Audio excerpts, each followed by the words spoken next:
皆さんこんにちは、ベリーです。今日はね、このキアル・クリスチャン・プエルのカバンについてお話ししたいと思います。So the drip bag picked up some heat recently when it was featured on Grilled's most expensive list for the week ending May 31st, 2020. I like to think that I had something to do with it because the buyer of the bag contacted me on Instagram asking for my opinion on it after he saw my post on the bag. He's a CCP head from the old style Zeitgeist days. Just sort of coming back into the game after having a family. Dude, I'm really envious that your kid got to train with Steph Curry, so I'm glad I could help you out. That bag went for $32.90 on Grilled, which isn't too bad considering that it still looks in pretty good condition. It's a beautiful color 19. The drips still look nicely formed, stalactitical, you know what I mean. These bags are pretty rare. You rarely even see them on the second-hand marketplace, and they're no longer being made as well. I've only ever seen 2 or 3 of these posted on Grilled, one on Carousel in Hong Kong, and they typically go for retail or much higher. I was considering picking up that color 19 Grilled bag for myself, but considering that it was kind of close to retail, I thought I'd reach out to Anastasios of The Office Gallery in Cyprus. The Office is the first CCP monobrand store, and Tassos, well, he can be a little bit eccentric, as is the case with most artists. In fact, the blood of 2 generations of artists flows in his veins. He's incredibly knowledgeable about all things CCP and always generous with his knowledge. I first received this color 36 from him.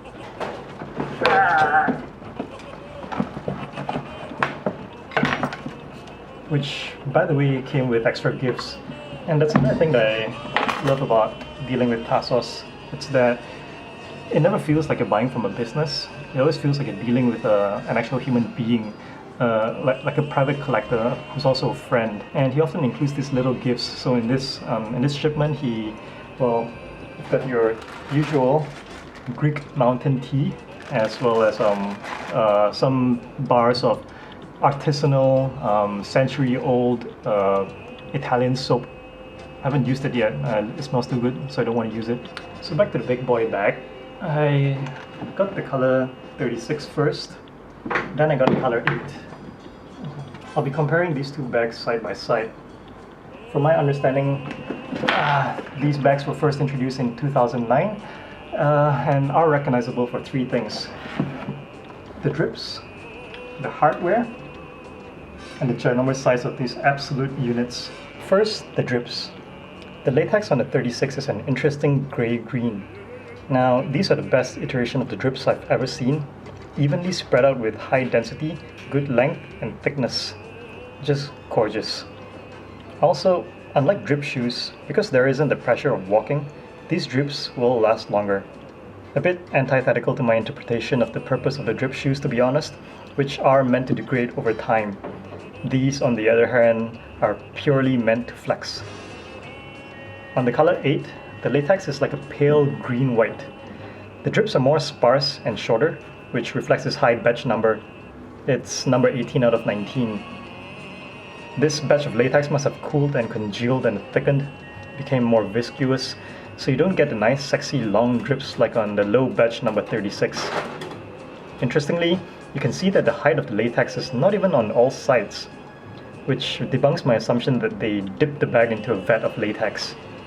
You can see that they scraped and roughened up the surface of the leather, so the latex would attach better to it. So I think they paint the latex on all sides and only dip the bottom into the vat. Again, maybe being a high batch number, the remaining latex wasn't enough to dunk the whole thing in. Does Carol have something to do with the shortage of medical latex gloves right now? The silver hardware, though, in my opinion, is the standout feature. It's an elegant closure system that folds shut with a single bar latch hinged on one side. I can imagine this being a problem if you accidentally bang it while it's open and bend it, but it's a pretty sturdy metal. But check out the texture of this. Beautifully aged and oxidized, and from my understanding, is the most difficult part of constructing this bag. Very few metalworkers, silversmiths, I don't know, that Carol trusts to create this swirly green patina. I love it. The leather is a big piece of coarse horse leather. Straightforward pattern, it's just a cuboidal shape after all. The interior is unlined and there's a small flat pocket inside. Interestingly, the pocket is dyed lighter than the outside. I assume a result of the object dyeing process. On the newer 36, the brand name is stamped into the bottom, but not on the older Color 8. The color of the 36 is a little unusual. 36 is usually a dirty beige, like my prosthetic drip nados here, but the 36 on the back is a kind of smoky brown, which is rather unique. I believe it was specific to this batch. There's a 36 jacket on the office website, which is from the same batch. Well, I can't really share pictures from there, but if you have an account, check it out and you'll see what I mean. I can actually see this color aging beautifully. The Color 8 though is a rarer color code altogether. By my understanding, it was first introduced in 2009, and Carol decided, fuck that, it's too hard to get this mottled grey consistently, and didn't want to make any more of it. Tassos from the office persuaded him to restart production for 2010, but had to wait 3 years for the first batch of Color 8 items. 3 years.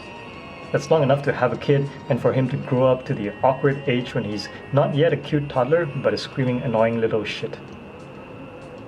Tech specs, this measures 43 by 47 by 12 centimeters and weighs about 2 kilograms. With a laptop, charger, notebook and camera, there's enough space for a light jacket or a 1.5 liter water bottle.